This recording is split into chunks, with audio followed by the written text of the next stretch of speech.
Hey, I'm with the two back of sugar cake. Sorry, yo.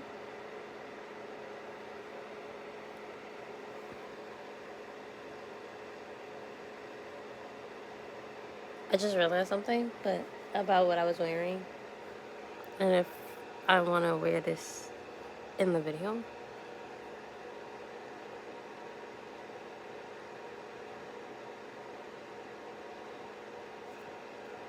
or if that even matters right now.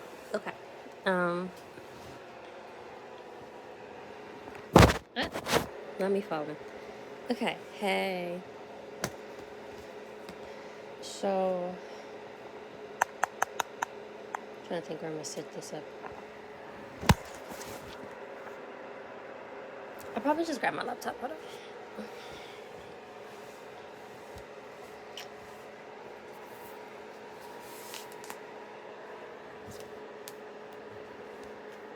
Okay. I'm gonna set you right here.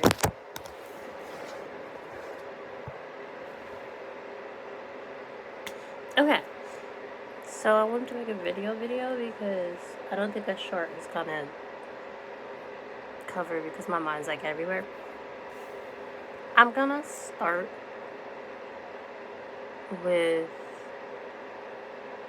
a different section, but I'm this time just reading Isaiah 54, and I read it in entirety, but like different things pop out in my brain that I want to record. Okay, so I guess I could read the entire thing and then go to like where I process thoughts. I don't know. Okay. So not the subtitle. The title or section of this is the Lord's compassion for the childless. So it says, "Sing, O barren, thou that didst not bear, break forth into singing and cry aloud, thou that did not travail with child. For more are the children of the desolate and the children of than the children of the married wife," said the Lord. "Enlarge the place of thy tent, and let them stretch forth the curtains of thine habitations. Spare not, lengthen the cords, and strengthen thy stakes. For thou shalt break forth on the right hand and on the left, and thy seed shall inherit the Gentiles, and make the desolate cities to be inhabited. Fear not, for thou shalt not be ashamed, neither be confounded, for thou shalt not be put to shame. For thou shalt forget the shame of thy youth, and shalt not remember the reproach of thy widowhood any more.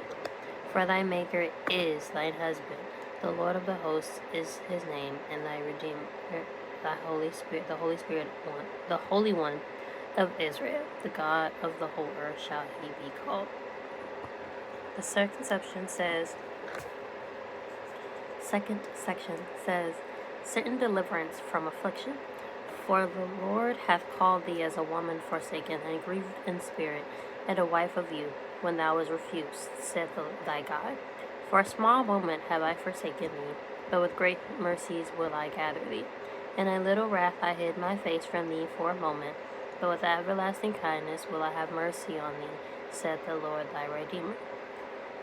For this is as the waters of Noah unto..." My sticky note is coming. "Me. For as I have sworn that the waters of Noah shall no more go over the earth, so have I sworn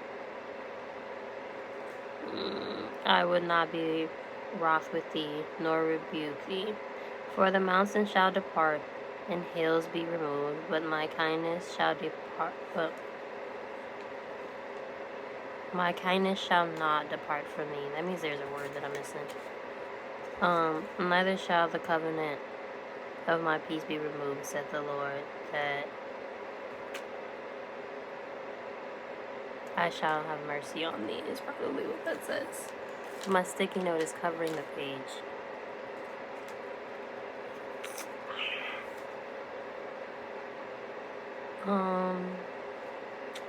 Then the next section, or last section, says, "God will restore." O thou afflicted, tossed with tempest, I guess, and not comforted, behold, I will lay thy stones.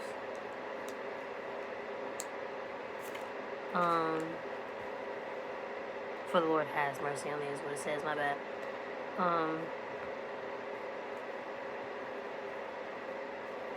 Okay.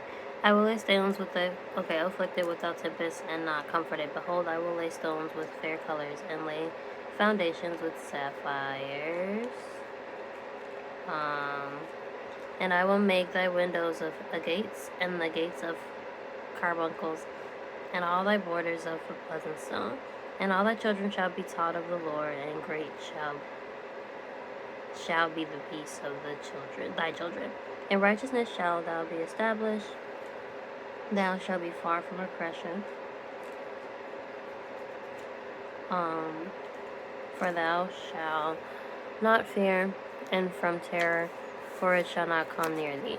Behold, they shall surely gather together, but not by me. Whosoever shall gather together against thee shall fall for thy sake.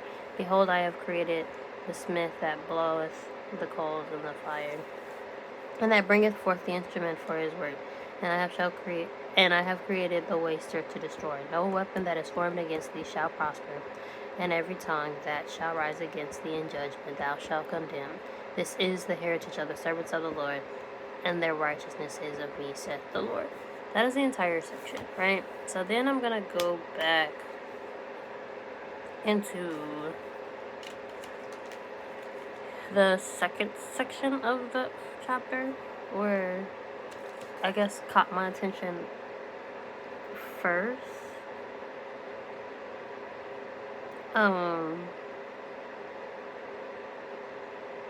No, the third section, but just the top of the third section, right? So verses 11 and 12, I guess. The first thing that popped out to me, for whatever reason, was all the stones. Because at first I just read them as stones, but then I had this thought that was like, well, what exactly do these stones represent? Because they're saying, like, the section is talking about restoring someone. So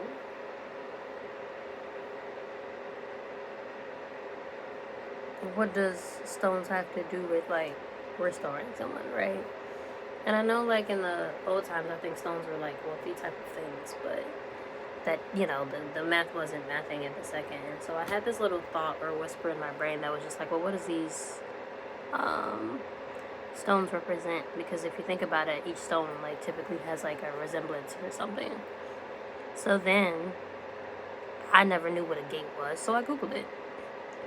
I also looked it up, but that's what caused me to think about the meanings, because I had looked up carbuncle, and it's like some type of disease thing, or like wound or something like that, and like I was like, what? It has nothing. And then I thought, and when I read in the actual verses again, it's just like it's talking about stones. So when I Googled it on my phone, I was like, I'm like, it has to be something else other than what you're talking about in the dictionary. So then when I started typing carbuncle, it was like stone. And I was like, oh, why didn't it also point out the fact that it was a stone? Because I looked at the definition online and here.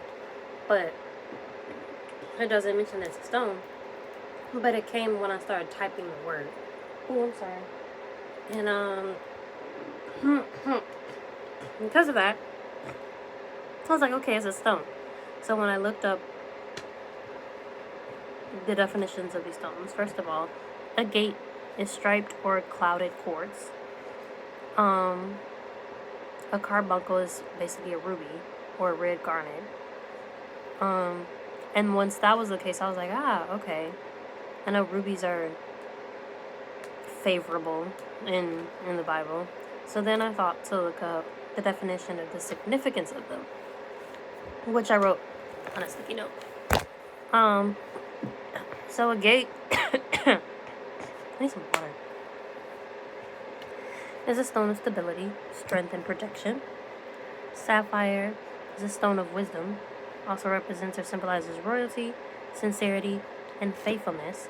Carbuncles, or rubies, are a stone of divine favor, radiant light, and protection, and often represents spiritual wealth. Right? So then we think about how it starts off saying that God says, I will lay the stone, the fair colors, and lay the foundations with sapphire. So, laying your foundation, the thing that you have to have a strong foundation to build something, right? So if you're thinking about that in the sense of restoring someone, you have to first lay out a foundation that's going to last. So if sapphires is the foundation, God is telling you He's going to first start you off with wisdom. Because I put in this, it says was laid as the foundation. So wisdom is the foundation, royalty, sincerity, and faithfulness. So in order to restore you as a person, you first need wisdom. You get wisdom from this thing. Sincerity and faithfulness. So if you know, being sincere, being serious, being honest, being... How do you define sincere? Like, you know what sincere is, but when you're sincere about something,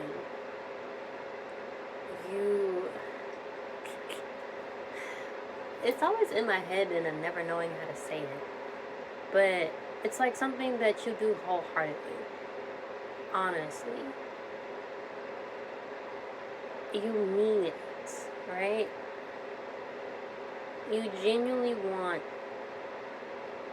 this thing. You genuinely have care for this thing, right?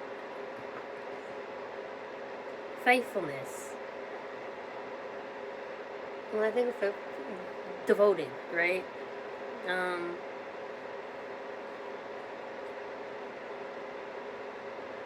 But I'm going to look up a definition for both. Because I feel like whenever I look up a definition of things, there's always something else that I find. What was the word? Sincerity and faithfulness? I'm going to look up faith. Because everyone always tells me you have to have faith. You have to have strong faith. You have to have faith in God. Because that is what gets you your salvation, right? And then the Bible is literally telling you that, like, in order to restore you, you have to have faithfulness. Or to be of faith. You cannot go to heaven faithless. Faith.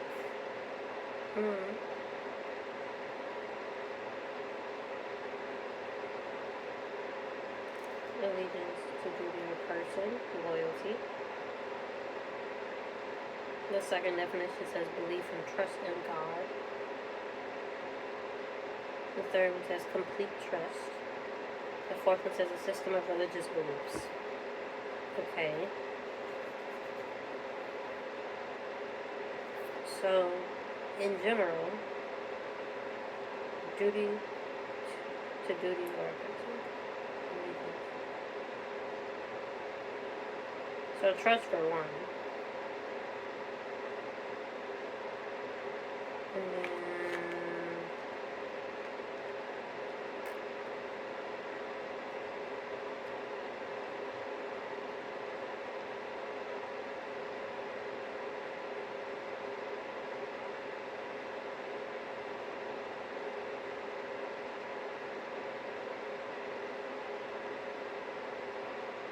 loyalty and trust.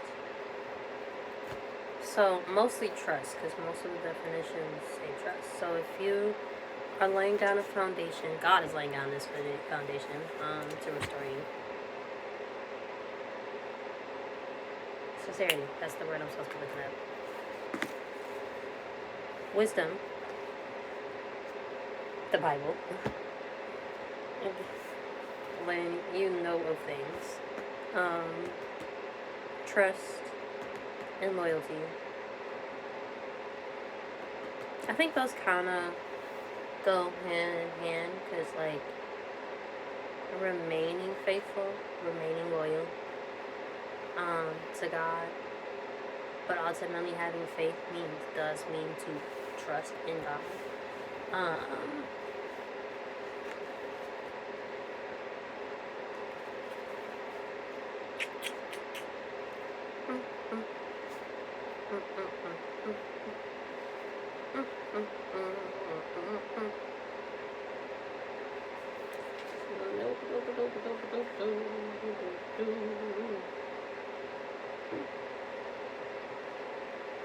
Oh, okay. Free from hypocrisy. That's the first definition of sincere. Free from hypocrisy. Free from being a hypocrite. So, being a hypocrite is when you say one thing, but you mean or do the exact opposite. So, not honest, not trustworthy, not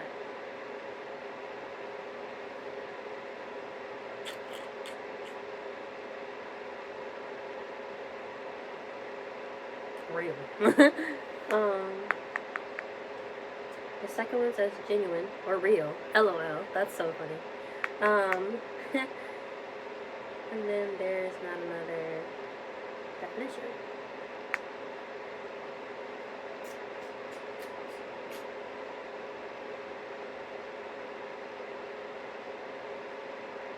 Okay. So, real, genuine. That also now makes me think of, in order to restore someone, you have to genuinely show up as you are. When I think of, like, sincerity, being yourself, not pretending to be someone else, to show up imperfect, right? Which kind of makes me think of myself and my personal habits of being a child of God is trying to do good, and trying to unlearn and unteach myself that I have to do specific works to be considered righteous, or I have to do a certain thing to be considered good enough to be considered a child of God, or I have to work and earn. That's the thing. My mindset of I have to earn my salvation. I have to earn. I said salvation because that's the word that came out, but that wasn't the word that I think I wanted to say. But I think it's the word God wanted me to say. Who and what I was gonna say. But yeah. So in order for God to restore, the first thing in order to build on top of that is the wisdom, knowing, having the knowledge, which comes through God, obviously. God gives you wisdom. God gives you the insight on things around you, what's going on, who He is, what's to come of you, if He feels like it. Alright. And then sincerity. So a genuineness of wanting to be restored, wanting to be devoted to God, but also just showing up as yourself, like your realness and wholeness. And then faithfulness, trusting that God will do these things, and remaining loyal to God and remaining loyal to that trust that you have that God will do whatever He said that He was going to do. Which is so because not that this is like anyone's business, but most of the times I record this to come back to my own thought process. So, hey, future me, when you open this Bible, your prayer was kind of similar to what it normally is. What do you want me to know? But instead, you said, what was your prayer specifically? Jesus. I hate when I have to think, because whenever I try to think about something that's important, my head hurts. Like, it always feels like something is physically blocking my thoughts, and it feels like, I don't know, I don't like that. Like, I've never liked that, because it's always been like that. I don't think it always will be like that, but I hate that feeling of whenever I feel like I'm on something that I'm supposed to be on, my brain will feel like tight, like it's mentally trying to block me to have the thought. I do not like that. My prayer, for the sake of not being able to remember it fully,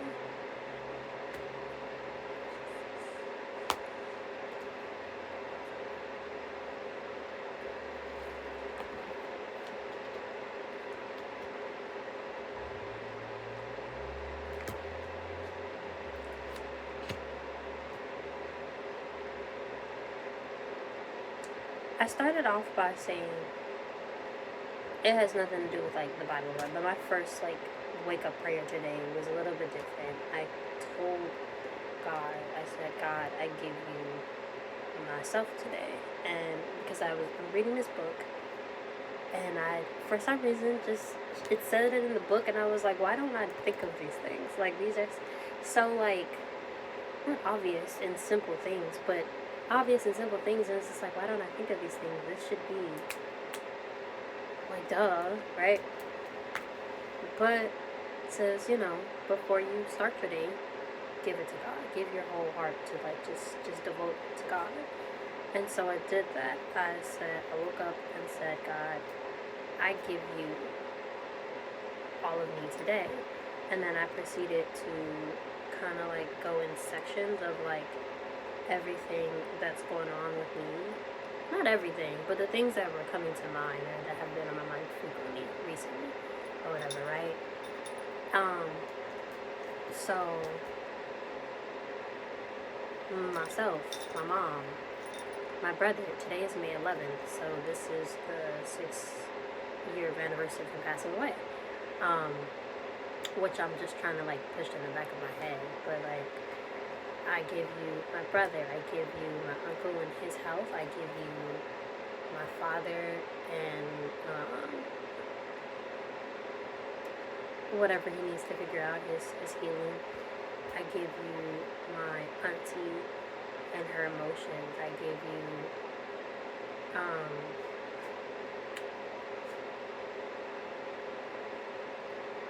my ex-boyfriend and his mindset is what I said. I give you the guy that I am crazy about that I've never dated, that I mentally just think I'm in love with this man, or just Delulu, who I personally just think is my future husband. I think God has promised me this person. Either that or my ex-boyfriend, one of the two, but I strongly just think it's this guy. For my own personal reasons that I'm not going to go into right now.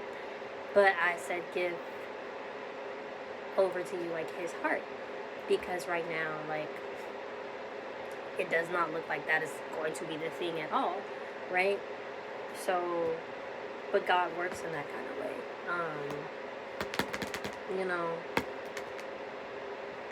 And besides, I've been seeing a lot of things on my feed that's like, I'll have thoughts and I'm like, man, And then sometimes I feel like that's how God speaks to me. I could be wrong. I don't think I am, but I could very much so be wrong. But I always ask God, like, show me something that you want me to know. Show me something that you were trying to tell me. My prayer last night was just like, are any of these things that are coming up like true? Have any of my dreams have more meaning to like them than what I see? Because there are times where I still remember dreams from like 2020 of mine. There's dreams that I remember about specific people that I remember vividly, which is why I'm just like, okay, does those have meaning? One way or another, I'll get my answer. And no, just because you have dreams about a person does not mean it's your husband. We are well aware. I don't need you to tell me that because I've had dreams about multiple guys. But it's just that these two people have been on my heart a lot lately. Like a lot. My ex and the guy that I just seem to not be able to shake, right?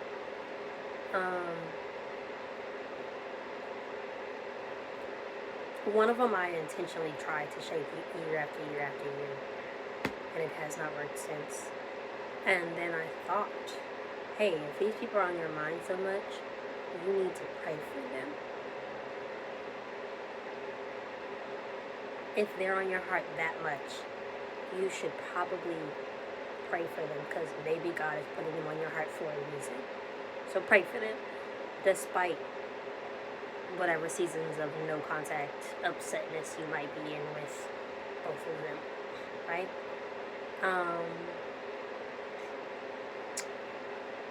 And then I pray for my finances and for my school and my career, right? Whatever that's supposed to be. And then I open my Bible, I touch my Bible, and I pray to God, what is it that you want me to know today? Speak to me. Be present with me. Draw near unto me and tell me something that you need to tell me today. Yeah, okay, because don't play. So when I opened it, I first opened it to Job. Normally, like, I have my bookmarky thingy because I'm in Isaiah. I'm still in Isaiah. Don't come for me. But when I opened the book first, the page just kind of like opened up onto Job, and it was the section that said, "Be patient." So of course I read it because I was like, "Wow, okay, we just gonna write it. We really just like, okay, great, right?" So what was it? I can go back and find it. I opened it first, and it was like, it was something about patience. Like, be patient. The first thing that I opened was just, of course, says being patient, right? Which also just kind of brings me into like why I feel like the things that I think are valid when it comes to everything, honestly. But for me, in this case, if we're talking about like love and marriage and wanting a husband and wanting someone to,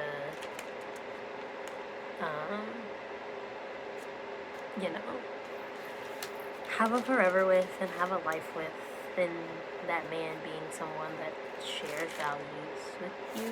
It should be like in 5, I think, right? It might be 5. I'm pretty sure it might be 5. 4. I open my Bible, and the first thing I open to is this page.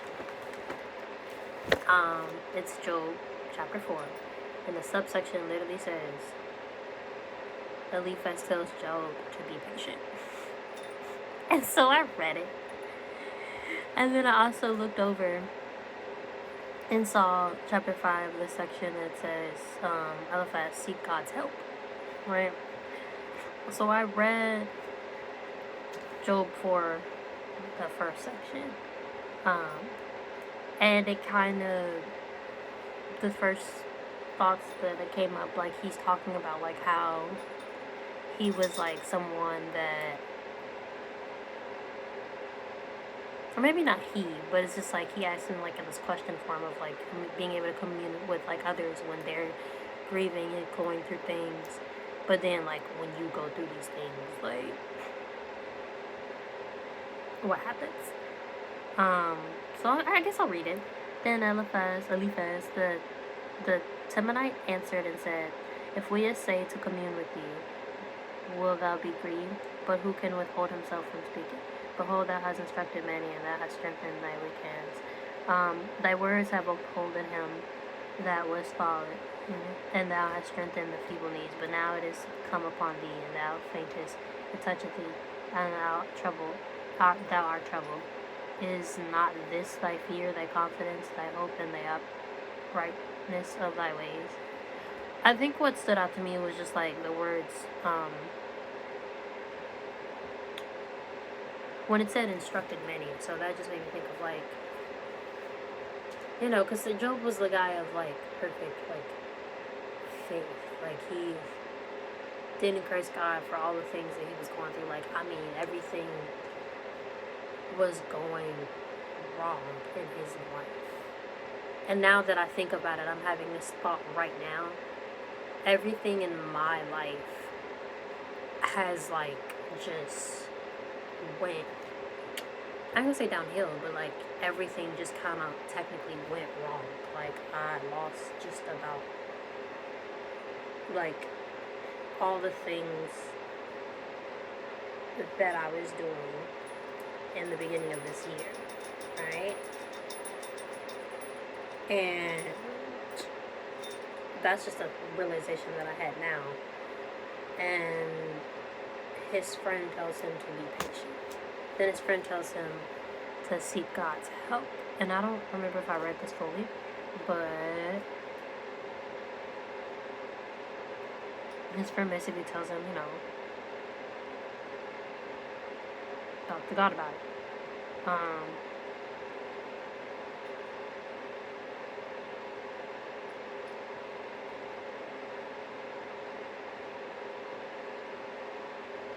I did read it, but I don't remember what I got from it.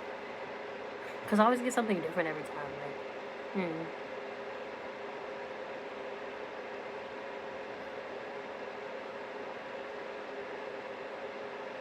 But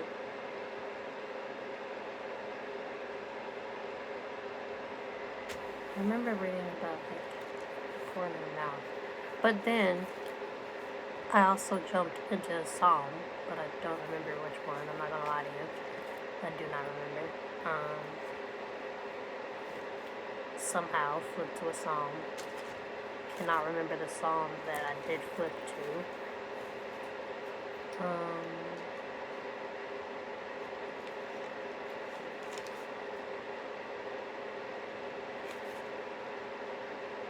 It's been a long one.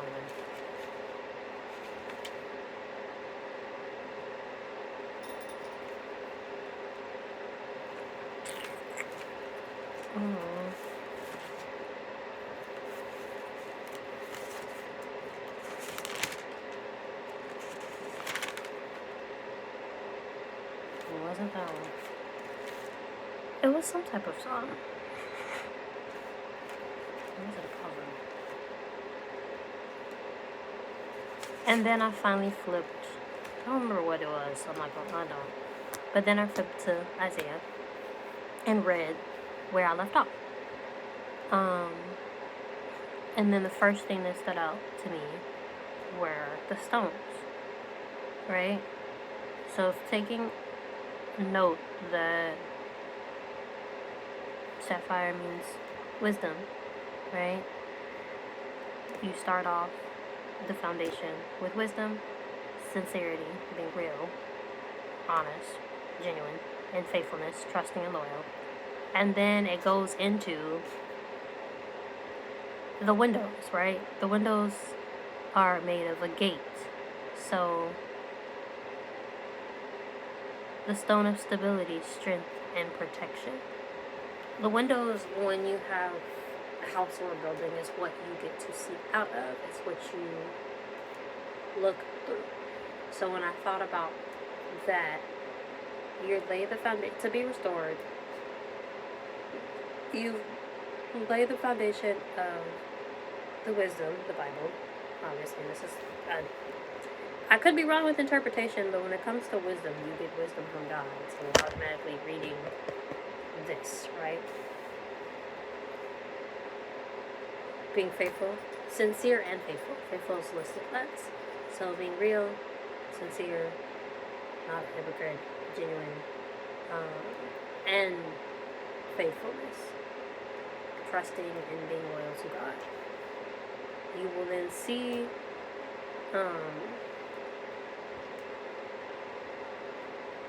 when you look out of the building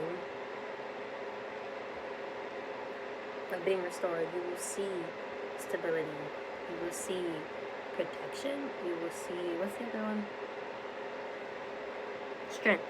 And then I thought, okay, so when God's restoring you, you're going to be able to see how stable God really is. You can also see, technically, if you're looking out a window, can you see the foundation of the building?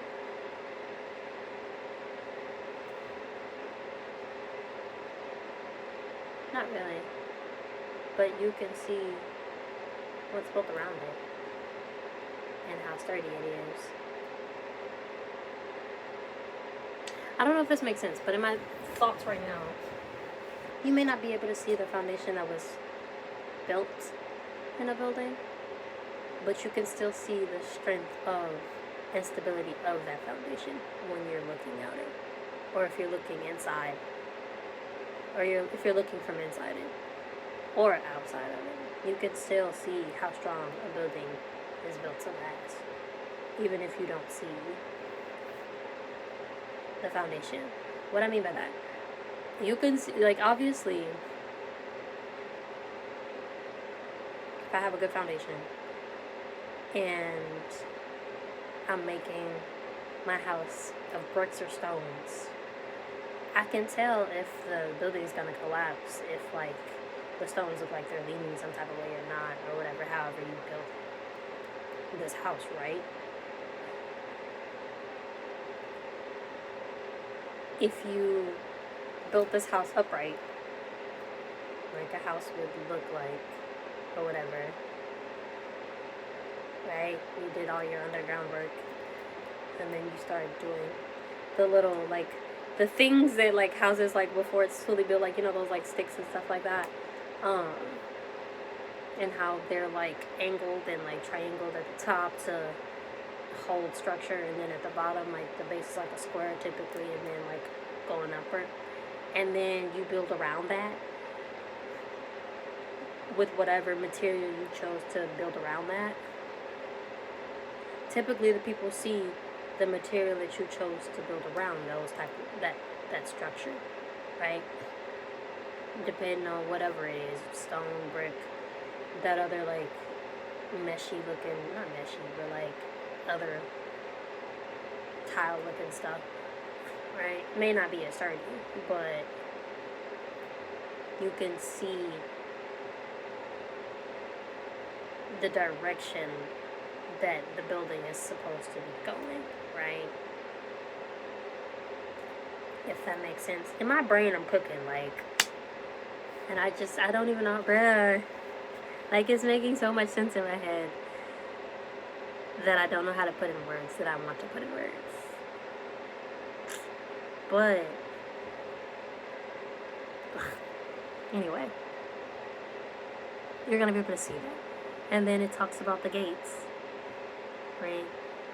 Being of carbuncle. So, divine favor, radiant light, and protection, right? So when God's storing you, gates are obviously made to keep people from entering and things from going out, but things can go out by opening or whatever. Like, you know, the gate, like, because it says the gates, it's plural. Your gates of carbuncles. Carbuncles. So your gates, multiple gates, gates, plural, right? Not like a fence, but gates. Gates is something that allows things to come in or go out, keep things from unwanted things from coming in. So it's protection, right? So if you're being restored, God is telling you, I'm restoring you. You are going to have divine favor. If I'm protecting you, you have favor over your life. You are going to have blessings. You're going to have certain things come unto you that are good, right? Favor. You're going to have mercy. You're going to have grace given to you by me. That's favor. That's what favor looks like. A lot of different things, but like just in general a good thing, right? Protection. Ultimately, God is protecting you. When He's restoring you, He's going to protect what He's building within you. And then it says a radiant light. And when I think of that, when you're a child of God, I think you just know, like, it just glows from you. A radiant light, something that's so undeniably seen, right? You cannot mistake it for anything else. And it makes me think about how, because, like, maybe, I wonder if, like, do we see our own lights? Because, like, there's so many people that will talk about people and their spirits. I've had a lady with me come to me 2 weeks ago, or a week ago. Like, yesterday was Sunday and Mother's Day. Happy Mother's Day. But the week before that, a lady came up to me who I think is new in church. And we were talking about something about my hair, like my outfit. Like, it was literally just my outfit. Like, it was after church. Because I'm kind of like, on first Sundays or communion days, I'm an usher. And I'm a part of, like, the nursing board in my church. So when we do communion, I train people to take their communion, and then, like, giving them, like, taking their, like, little communion cups and stuff and tossing that afterwards. Like, I'm responsible of doing that. Or, like, when people get the Holy Ghost, like, all that stuff. Bringing people water, if need be. That's me. Right now. And they also want me eventually to be choir director. But Beverly's taking care of that right now. But,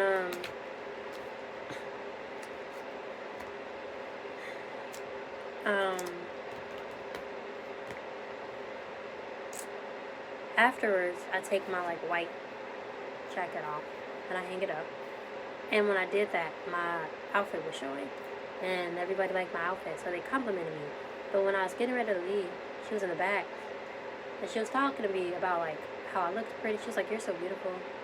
You're beautiful. Like, you're so beautiful. You're beautiful naturally. She was talking about my hair.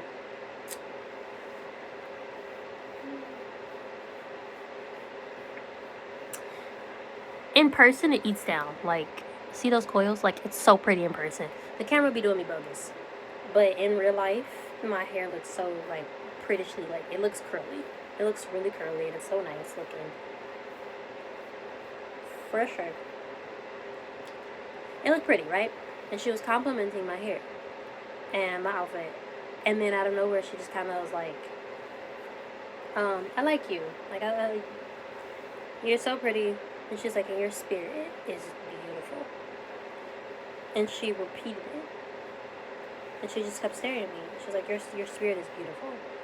And I was just like, oh, thank you. She was like, I mean that. And I was just like, oh, thank you. Right? I have a friend of mine who, in reality, I don't even know him, right? One day, I used to work at Starbucks. He came across. I'm not finna break into the story time, but, like, he left a note for us because he wrote a note to one of the girls, because it was all girls that day. And he wrote this note on note cards, and it was just like, your smile is beautiful. And if you want to know who this is, just keep reading. He basically gave, like, a scavenger hunt of note cards for us to figure out who his man was. And then in one part of, like, his message, he was just like, I don't know if you know Jesus, but I strongly, recommend you try him. Like, seek Jesus. And then eventually he gave his, like, identity-ish, right? And I ended up finding him on social media. And I was like, oh, it's that guy that came. Like, I brung him out because I was a cashier that day.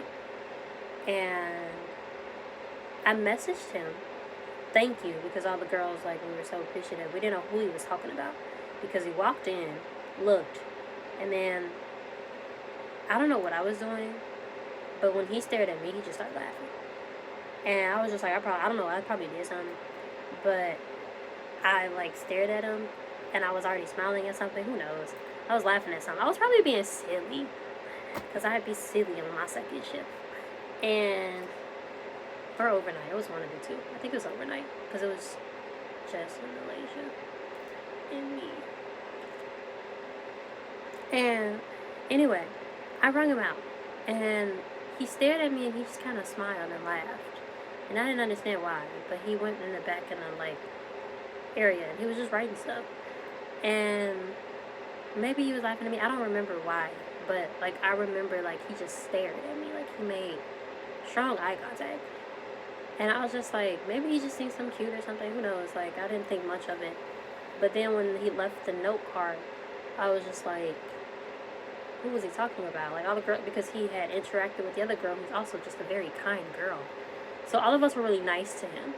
So he left this note, and he's telling us, like, oh, your smile is beautiful, da da da, try Jesus. But I found him on social media, left him a message like, hey, on behalf of, like, all the girls here, we just want to say thank you. We had a good time doing your thing. Like, it was kind of like a fun event for us because, like, the way, like, he set it up, but also, like, you know, thank you, da da da. And then, like, kind of everyone's responses, I reached out and found him. Turns out that he never saw it, that message, because something happened with his Facebook account, and he ended up making a whole new Facebook account, mind you. So he never saw the message that I sent him, and he didn't know who I was at all. Months, maybe a year or so later, I get a friend request from this guy, and I had remembered his name. So because I remembered his name, I had remembered seeing him. He came in like a year or so later, right? And we have to ask for names at Starbucks.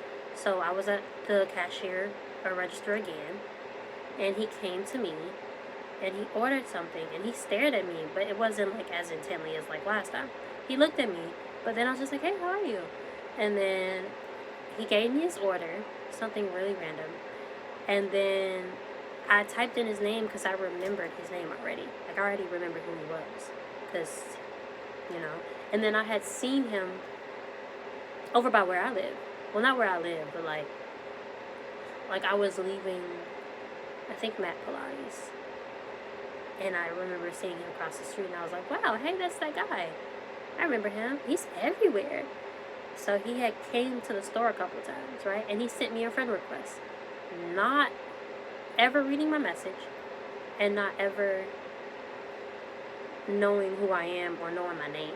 Because my real name wasn't on my apron. I have my nickname on my Starbucks apron. It has Oreo. I stopped putting my real, like, I stopped wearing my aprons with my real name because it was too much of a distraction. Like, customers kept looking at me like, well, how do you pronounce your name? And I got tired of like they start holding up the line type thing. And I was like, I just start wearing the one that said Oreo. So he didn't know my name, right? But he somehow found me on Facebook, added me, and then we just never spoke, right? It wasn't until last year, towards the end of last year, where he just randomly messaged me a video. It was like a gospel video. And he would just send, like, that was our vibe. He would just send gospel videos of himself or others, and I would like it, and that would be it. And he'd be like, hey, sister in Christ, like, that's it, right? I'm getting to the point. One day he just messaged me. He's like, hey, ain't you that girl from Starbucks? I could be wrong, but I don't think I am. You're that girl, right? And I was like, I am. I was like, ironically. And so we just thought that was so, like, cool. And we had a conversation, and it turned into, like, him saying that I helped him with so many like revelations that I didn't even know, like confirmations is what it says. And then he kind of like, I ain't gonna say help me with mine, because he doesn't know me, mind you. He doesn't know who I am at all. Nothing about me. There's nothing on my social medias that express anything about my personal being. The only thing that I place on my social medias is things about boys. So the only thing I ever let the world know about me on any platform is that I am a lover girl, I want a relationship, and I am heterosexual because I want a relationship with a guy. There's nothing really too personal about my life that you know about me, other than the fact that I model, okay? Like on occasionally, you feel me? And maybe do pageants. Nothing about anything else is on my socials at all. I don't even have my school on my socials. I have it private, right? So there's nothing that could give this man any notion about me whatsoever. I don't know this man. I have never had a full conversation with this man. This man sits up here and it's just like, I feel compelled to tell you, like, I feel it in my spirit to tell you that you should be using your singing voice, right? No one really knows that I sing like that. He don't know that I sing like that. And at the time, I was like stressing about something, and I was just like, I don't know what I'm supposed to be doing. And I thought it was ironic that he said that, because I'm like, you don't even know me. You don't know. I've never told you that I sing. Why would you say that? And he's like, that's beautiful. That's wonderful. Because he was asking me what I wanted to do in life. And he's like, I don't know what God has for your life. But I strongly feel like to encourage you to ask God about that. And I was just like, oh, okay, thank you for that. And ever since then, we've had conversations about like Christ and like things like that. And one conversation later, because after that we just kind of like, every day he would send me a video, every day I would respond, he'd ask how he could pray for me, what's going on, yada yada. One day after that, he gave me, I was telling him about how I felt about like my life, and getting to the point, he was like, he pointed out, I don't know you, right? But I do remember our first encounter. Your eyes are very telling. And just from that alone, I can see God in you. I knew, even though I didn't know you, I knew that you were a child of God. And I was like, what do you mean? Like, I cried when I read the message, because he sent me, like, he would send voiceovers. And I cried, because he was just like, you could just see the God in you. So, my point is that when talking about restoration, and it says that your gates are of carbuncles, of divine favor, radiant light, and protection. The whole radiant light thing. Even if people are not welcomed into your space, you could still walk by somebody's gate. You can see somebody's gate. So if that gate is of a radiant light, people that don't know you, people that will not enter your space ever, but still come across you, can see who you are, right? I have a friend who passed away, but whenever I was around them, it made sense when someone's like, oh, this person just had a bright light about them. This person, you could feel their positive, like they weren't perfect and they did things, but you could physically feel light around them, if that makes, I don't know how to make that make sense, but you could feel it. You could feel their presence of like just, and whenever you were close enough, it made me feel happy, joy. I could undeniable, I couldn't be mad around this person, no matter what. even when they made me mad, right? You could feel it. And so I feel like that's what happens when you're a child of God. And that's what happens when God is working in you.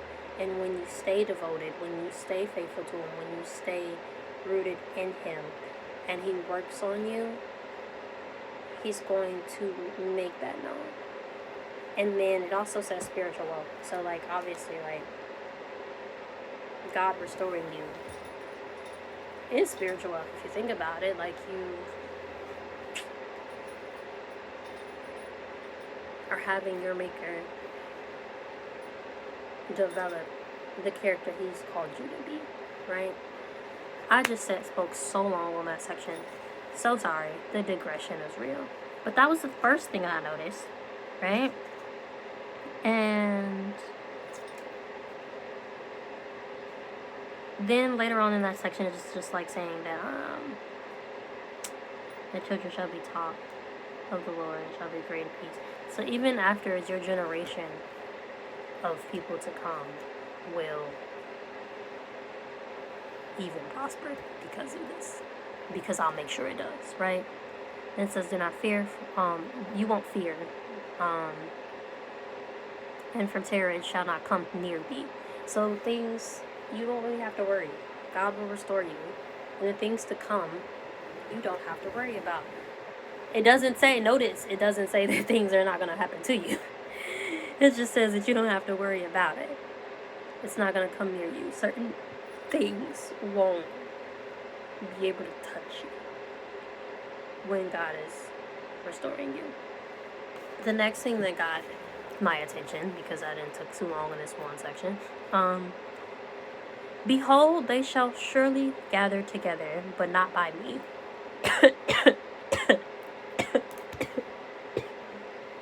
Whosoever shall gather together against thee shall fall for thy sake. That caught my attention because God literally tells you, like, while I restore you, there are gonna be people that are gonna be plotting against you. There are people that want to see you fail. Believe it or not, there are people that are preying on your downfall. And in my deluded, innocent mind, because I realize I think I have more of an innocent mind than I really might realize that I have. I can't picture nobody up here just preying on my downfall. Me specifically. Like, who is out here like, I hate Oreo? Like, who? Like, let me know. Because what have I done to anybody that you feel like you hate me? I don't feel like I've done anything. I never said I haven't, like, offended nobody. I never said that. But I don't ever feel like I am someone that is worth hating. But then again, who's worth hating? You feel me?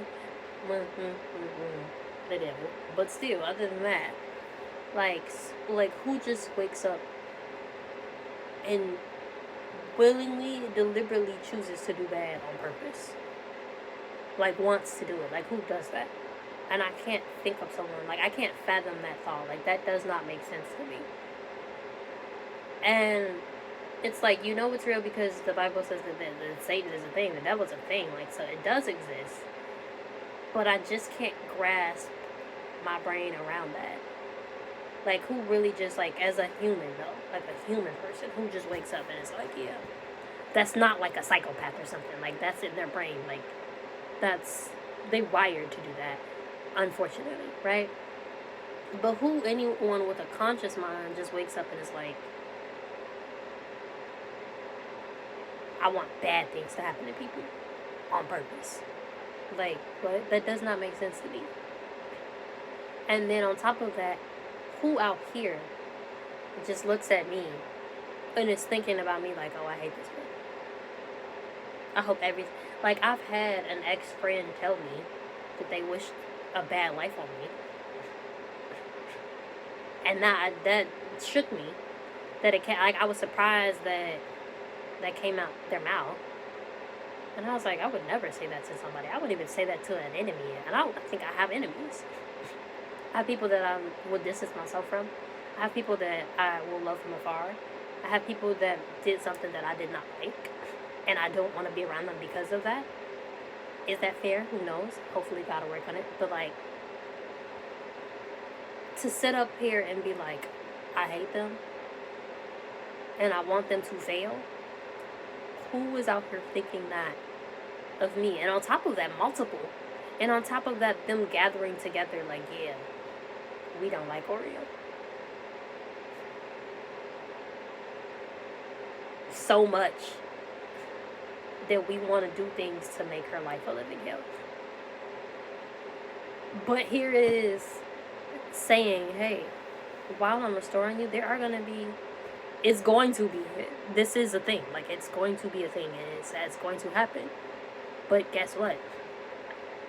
When they do these things, it's not going to happen because I'm not going to allow it to happen. Behold, I have created the smith that bloweth the coals in the fire, that bringeth forth the instrument for his work, and I have created a waster to destroy. No weapon that is formed against thee shall prosper.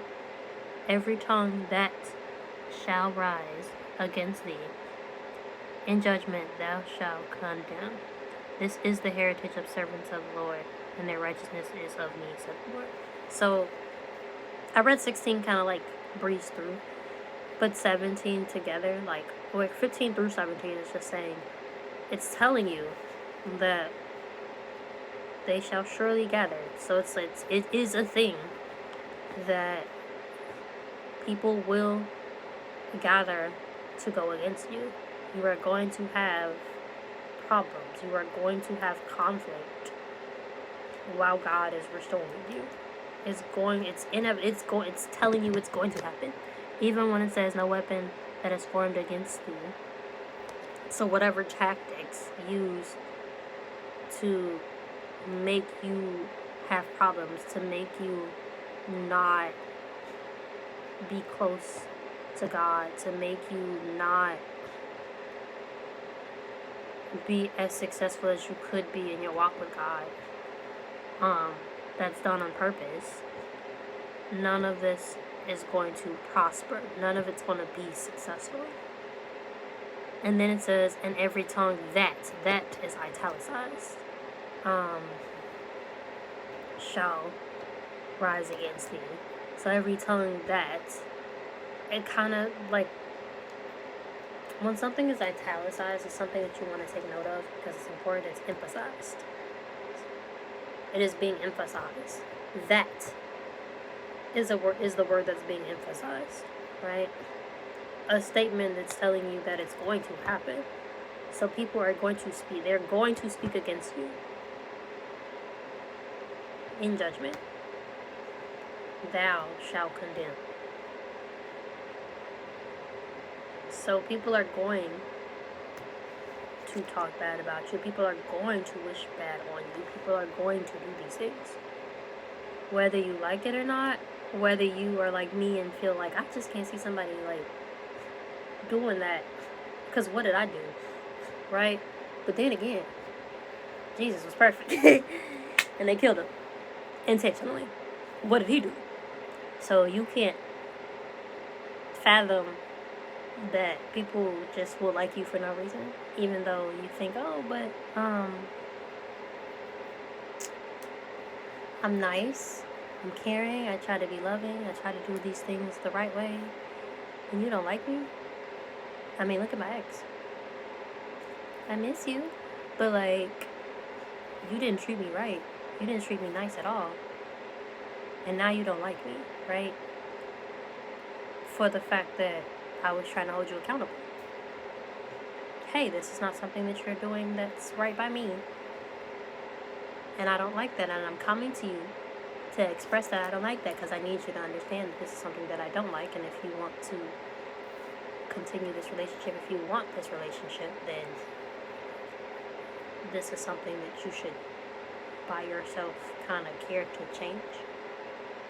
Because it's affecting me negatively. You are not treating me the way that I deserve it. But instead, you're taking offense to it. not trying to personally attack you. I don't want you to make this an attack. I don't want you to feel like this is just an attack on your character. It's not meant for that. It's just meant for you to reevaluate how you are acting towards me and your behavior towards me, so we can have a healthy relationship. But you don't want to do that, and instead you choose to go about your way, how you went about your way, and now you have an issue with me because you don't like how I said that I don't like how you're doing me.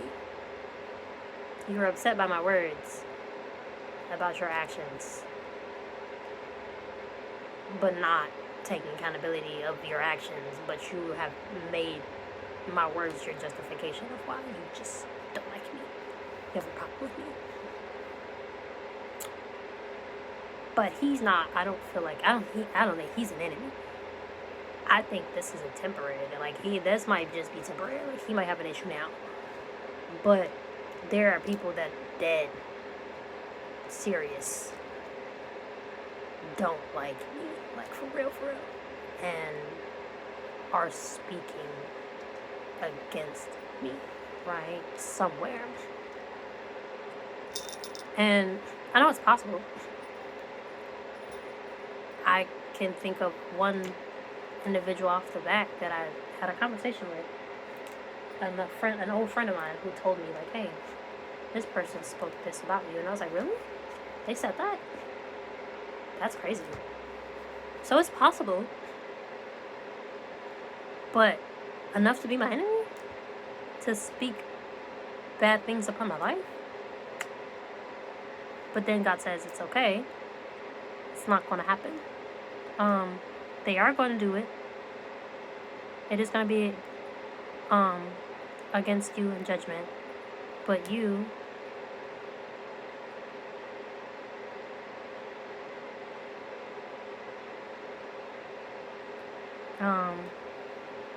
what's it say?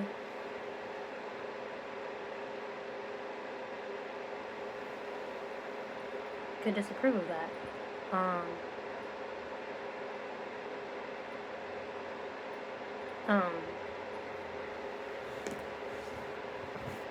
I'm pronouncing it as unfit. Okay.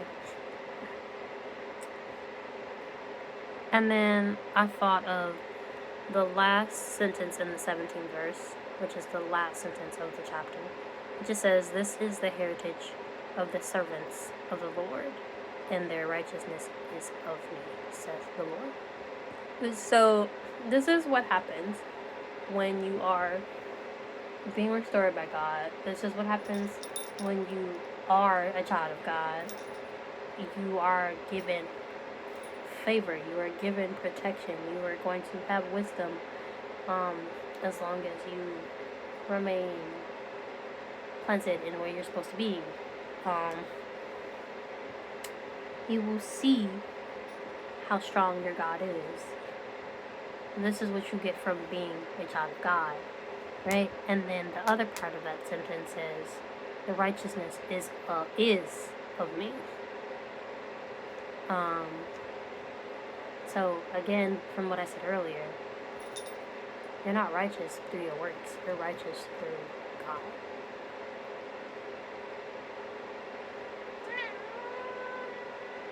You're not doing it on your own. You're not earned. You haven't earned anything. God is giving you this from you believing in Him and staying your course and staying planted in Him. Right? Then I jumped back up to the beginning of the chapter. Let's see. Or it says certain deliverance from affliction. Affliction is just kind of like problems that you're having, sorrowness, stuff like that. For the Lord hath called thee as a woman, forsaken and grieved in spirit, and a wife of youth, when thou was refused, saith the God. The 7th verse says, "For a small moment have I forsaken thee, but with great mercies will I gather thee. In a little wrath, 8. In a little wrath I hid my face from thee. For a moment, but with everlasting kindness I will have mercy on thee, said the Lord thy Redeemer." So once upon a time you were without me. I might have looked away for a second, but I just like the fact that, like, eternal kindness, everlasting kindness, saying that God will never give up on you. God does not forsake you. He will always show you mercy. He will always be willing to get you out of the situation that you're in. He wants his people to be dependent on him. So time and time, he will give chance after chance after chance to get you out, to draw near to him. So I just really liked that sentence. And then he just promises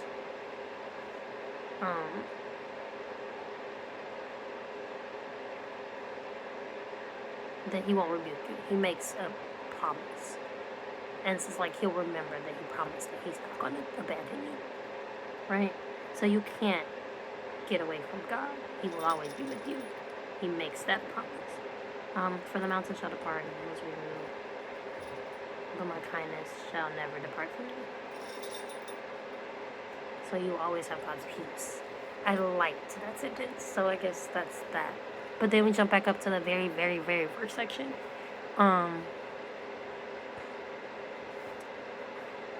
And I underline, "For the Maker is thine husband," because God is your husband. I just underline that for that reasoning. And I underline it in purple because, like, for me specifically, I want a man. And that should not be my main focus. Is it my main focus? It may not be my main focus, but it's definitely high up there. Probably a little too high. It's like I'm a lover girl. Like, I want, like, I'm always complaining to God, like, am I going to at least get the relationship? I want to be able to know, like, what healthy love is supposed to feel like. I want to hold hands. I want a Bible study. I need to learn how to cook. I need to start preparing myself for the life I'm going to be instead of worrying about who we're going to be. Especially, like,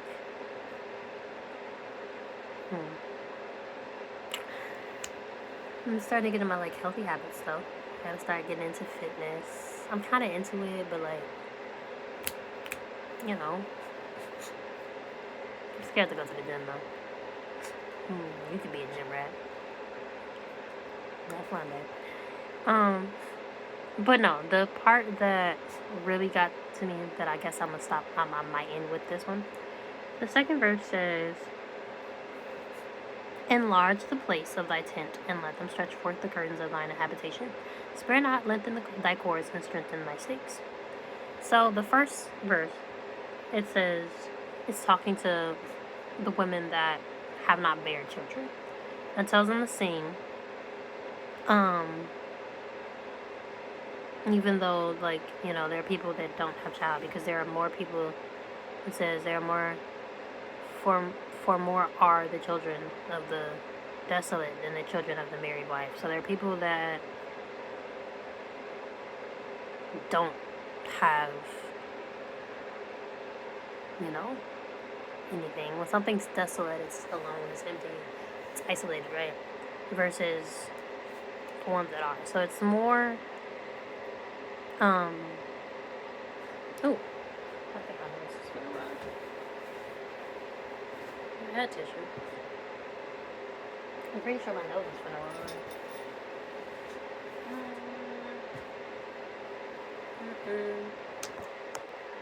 Okay, I thought my nose, my bad. What was I saying?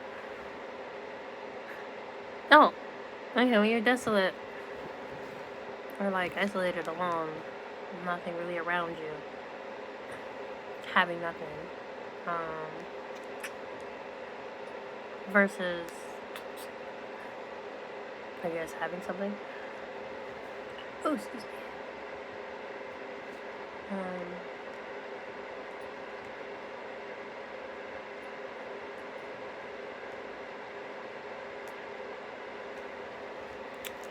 So, yeah. Deserted.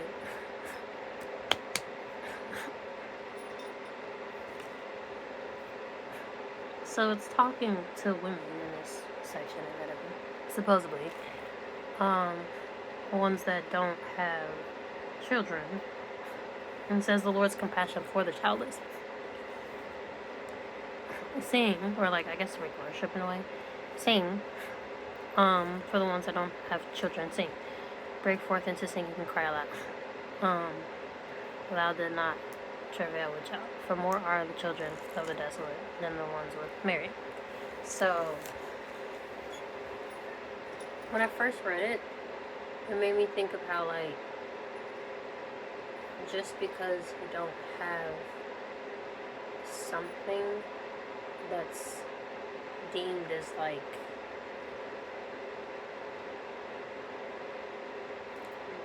good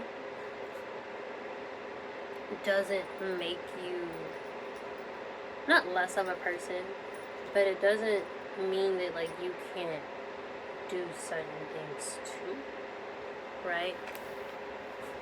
But what God, I mean that would make sense too. But it says enlarge the place of thy tent. Tents is I guess like where they like dwelled back in the day, or where they stayed, right? So enlarge to make bigger of your home, like make bigger where you stay, and let them stretch forth the curtains of thine habitations. Spare not, lengthen the cords, and strengthen thy stakes. Strengthen thy stakes is the part of the sentence that got me to think about like stakes like in the tent. Like when you build a tent, even though I've never built a tent, but you do have like the little lines or cords or whatever that you pull up, and then you beat down like you put a stake inside the ground and like hammer it to make it hold. Strengthening your stakes are the things that's holding you and your tent together, holding it down. And it just made me think of like being planted. So like strengthen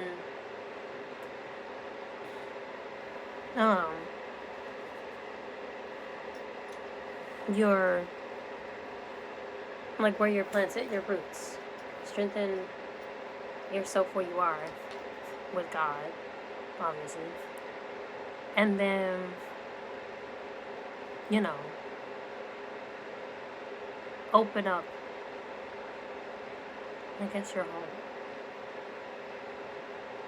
Home is where the heart is. So maybe opening your heart, who knows. But what got me afterwards, it says, for thou shalt break forth on the right hand and the left, and thy seed shall inherit the Gentiles, and make the desolate cities to be inhabited. So telling you that your seed will inherit the Gentiles and make the desolate cities. So a place that was deserted, a place that had no one be inhabited, to be there. So what that made me think about, those without, I put in the margin, those without will make plenty. So like bringing forth life in other ways. So I put that because if it's talking about the ones without child, like if you're thinking literally in a way for a second, a woman that doesn't have children, it's just like, I think back in the day, if you couldn't have child, like they thought you were like cursed or punished by God, because having a child is a blessing. You're bringing life like into the world. It's a big deal for a woman to have. It's a value a woman to be able to bring forth that. But he's saying your seed will inherit the Gentiles. He's talking to the women that don't have children. So he's saying your seed. Normally seeds are like, one could mean like your children, like your generation of, but also seeds is like what you plant, the actions and behaviors that you're taking, what you're doing to bring forth something else, something good, something righteous. You know how it's like, be fruitful and multiply. Yeah. In order to be fruitful, you have to plant a seed first, right? To obtain fruit. You have to work on something. You have to build something.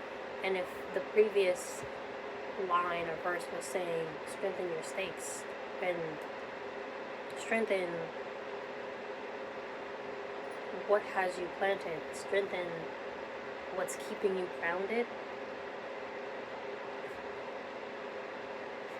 being strong in where you are, even as someone that doesn't have a child, because your seed will one day inherit Gentiles. And the importance, I looked up the importance of Gentiles because those are people that weren't like Hebrew, but people that also inherited the kingdom too, because God said whoever believes in me will inherit the kingdom. So it opens up to the Gentiles too. I looked this up and I like what it told me. Hold on. Gentile significance.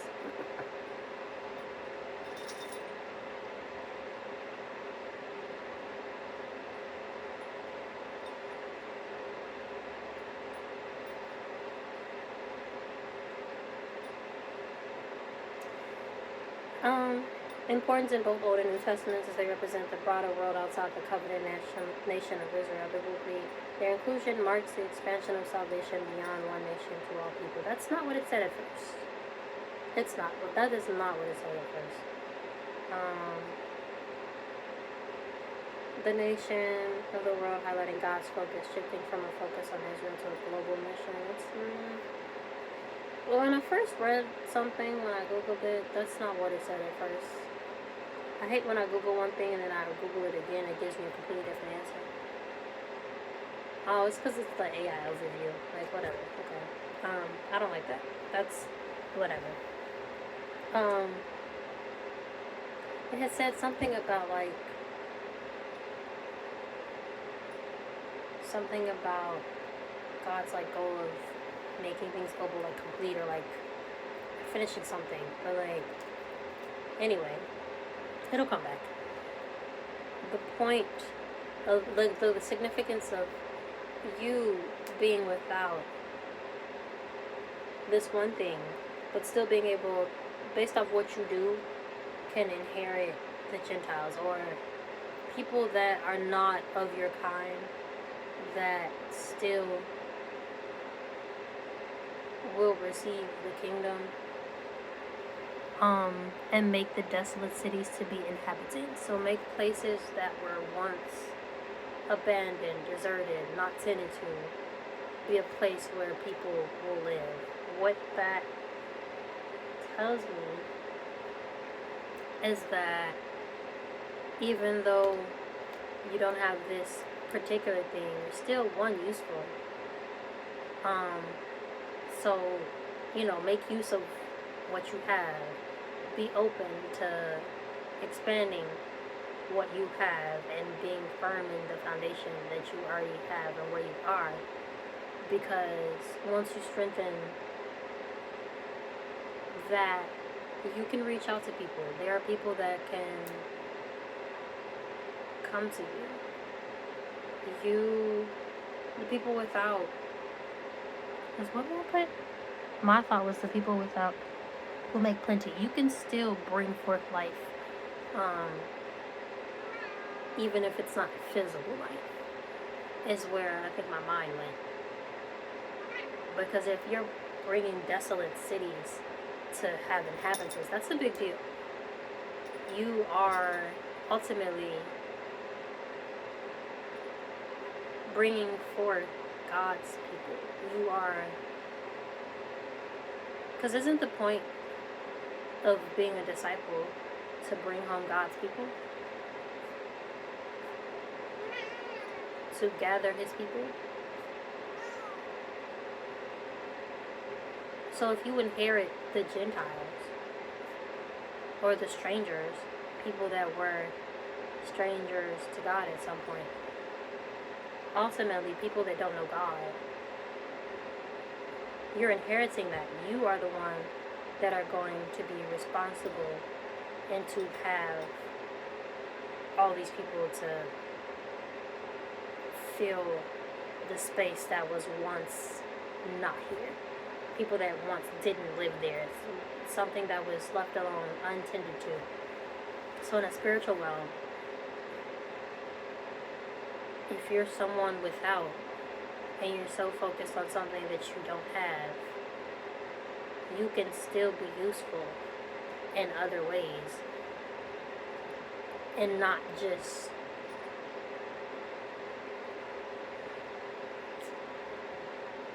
bringing forth life literally. You can bring life and have seeds in other ways. And what that looks like is preaching the gospel to other people to bring them to God. Growing the community is your responsibility. And I want to say this another way, and I just cannot think of how I want to say it or how I'm feeling. But it relates to my prayer of when me asking, what do you want me to learn? What do you want to tell me today? With all of this that's said, because I am apparently talking entirely too much. If I asked God, what did you want me to know?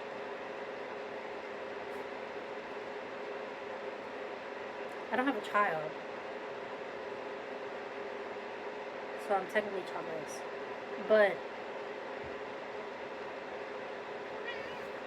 the first thing I noticed was about foundations and God restoring me. So the first thing, if we are speaking on the terms of God answering my prayer before I read this Bible, just this one chapter, what do you want me to know about me today? The first is, one, be patient, because that was the first thing that I opened in my Bible. Just because everything's going wrong doesn't mean that I haven't noticed. And we do know that in the end of Job, didn't he have everything restored unto him tenfold? Or did I imagine that? Because I read Job already.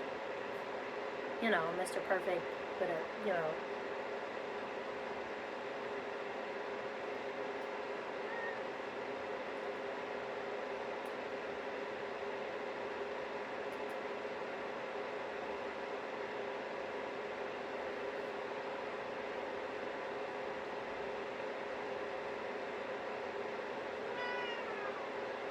Yeah, he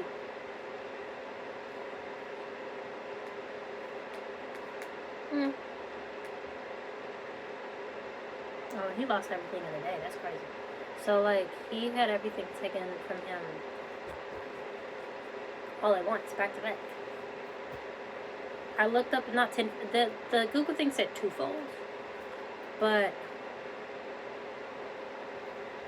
I don't know, Job was one section that I was so happy to read when I was first reading the Bible. Because I'm like, everyone says his faithful servant Job. Like, what does it take to be Job? And the one thing you can get from Job is that no matter what's going on, he still makes sure he praised God, either. Which, I mean, if I think about it, when I lost certain things, I didn't cry about it. Some things, not all. And I was so proud because, like, I didn't feel stressed about the things that I'm currently going through. And I mean, everything just said downhill for me right now, currently. Like everything.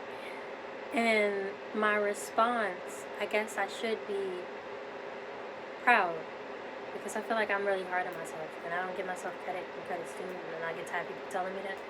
But I feel like I am maturing spiritually. It may not, even if I don't always see it, because my reaction, my responses to things, and like how I'm looking at certain things, like, oh my goodness, that's crazy. But I still take note of the things that's going around. I'll just be like, oh yeah, this happened, this happened, this happened, this happened, this happened. Dang, that's crazy. Is the enemy attacking me? And I think I made that thought like a few weeks ago. I was like, is it, or maybe a day ago. I was like, either the enemy is attacking me, or God is working, and He finna do something real soon. Because this, eventually He restores tenfold. Even though that says twofold, I'm saying tenfold later down the line. So you lost this, you lost this. This happened. This happened. This happened. This happened. This happened. But I need you to be patient and understand that I'm working, because I'm going to give everything back to you. I'm going to restore everything unto you tenfold. Just wait. Be patient. Like you need to be. Because you got one more time to sass me. Yeah, okay. That's what I thought. And then a psalm, but I don't remember. And then Isaiah, to jump down to God will restore is the section. So be patient. I'm going to restore whatever it is that you lost. If I'm talking about myself and my prayer that I prayed when I wanted God to tell me what He wanted me to know today. First, I need to be patient. Ask Him for the help. He's going to restore whatever He's going to restore. And then when I think about the things that's happening in my life, all of those things He will restore. Which means that, like, things that I care about. Things that are essential. Things that will work in His favor, for His good.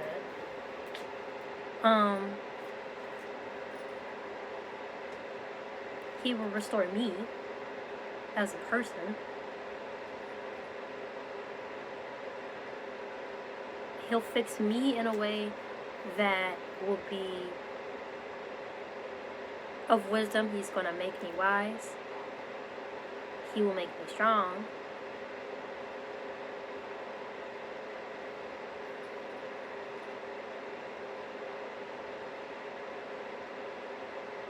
He'll make me faithful, sincere. He's already, because there's a bunch of times where I've prayed, like, I've prayed a couple times to create in me a new heart, restore me, my mind, my soul, my body. I want to be one after your own heart. And it's like I'm already working on that. I'm already working on your wisdom. I'm already going to where I'm working on your sincereness and just coming to you as a whole. I just need you to trust me. You're going to see how strong I am. You're going to see my strength. You're going to see my stability. And you have protection that nobody's going to be able to deny. No one's going to be able to deny that you're my child. They're going to see it. I'm already working. Be patient. Ask me. Trust me. I got you.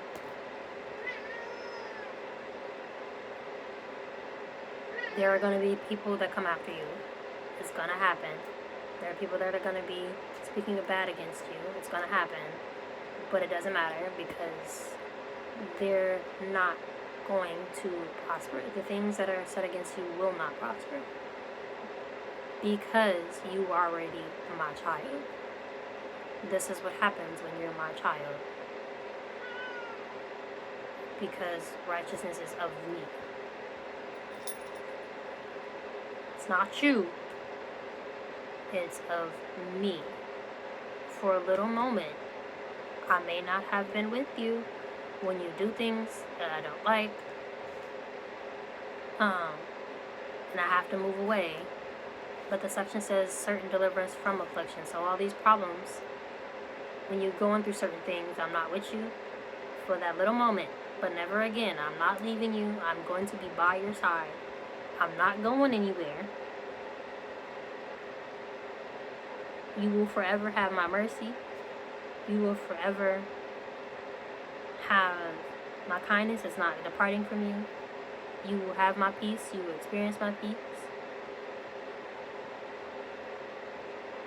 I'm not going to rebuke you or leave you again, because I've already called you. as a woman, when you were forsaken and grieved in spirit and a wife of youth, when you were refused, when other people didn't want you, when you were already, the world was already set against you, I already called you to be mine. I'm your husband. Stop worrying about this dude. I'm your husband. And don't be so focused on what you don't have. You can still be of use even if you don't have certain things. When you are without this thing, open up your mindset, open up your space, open up your heart, open up where you're residing, make it bigger or enlarge it, make it visible, make it stretch forth the curtains. When you're stretching forth the curtains, you're either opening it or closing it, but make it, I think in this sense, I think it, spare not.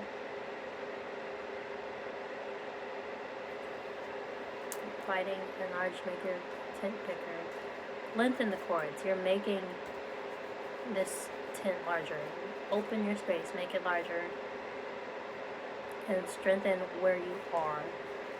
Strengthen where you're standing, where you're planted.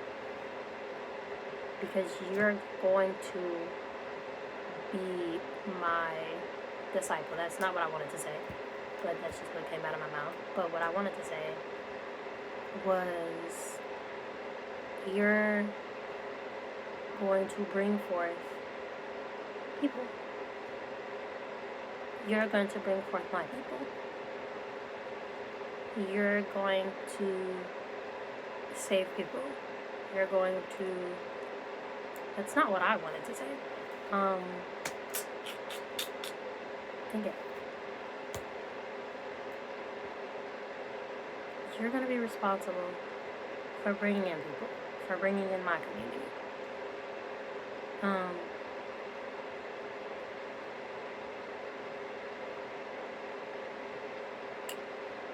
You don't have to be ashamed or confused. You're not going to be put to shame. You're going to forget your shame of the things that you've done in your past, of your youth, of the things of, like, when you're young, you don't always know what you're doing. You're not going to remember that. And you're not going to remember the disapproval reproach of thy widowhood anymore, widowhood, without having a man, basically. When you're widowed, your man's dead. You're not going to remember the disapproval of that.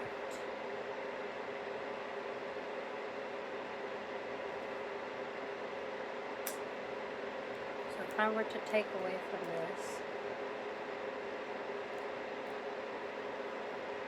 God already has whatever He's doing for me set up already.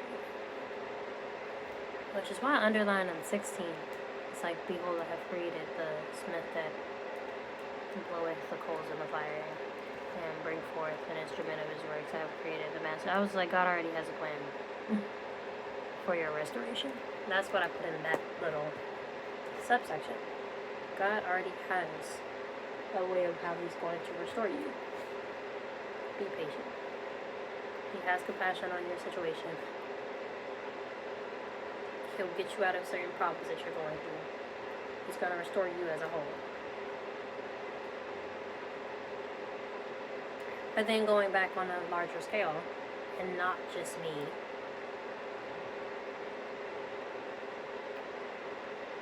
to anyone,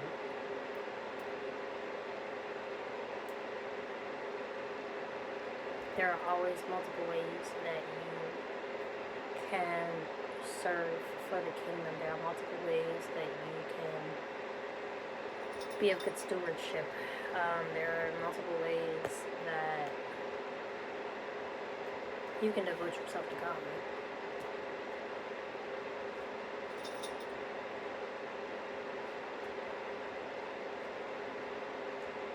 in your past isn't really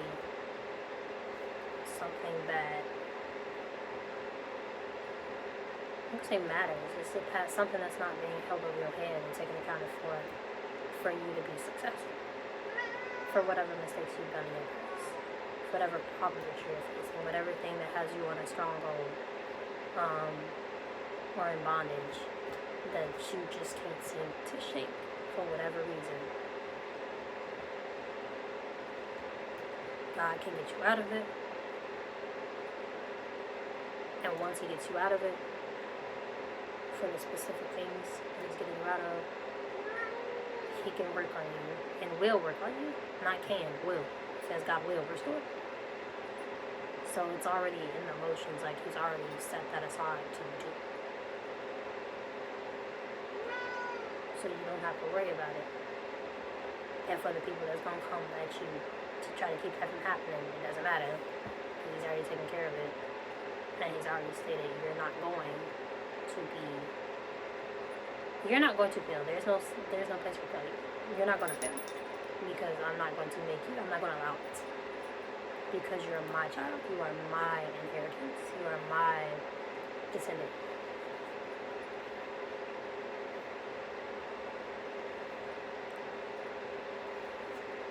And from that, you will receive your righteousness through me. So I think I just spent a really long time and I only got to read one chapter. And I plan on reading 55. But that's going to be it for this video. That is just a thought. Just random thoughts that approached my head, that I track. And eventually, maybe one day we'll look back later. Bye. Because of course the shorts was not going to, I was not going to make that many shorts. Okay.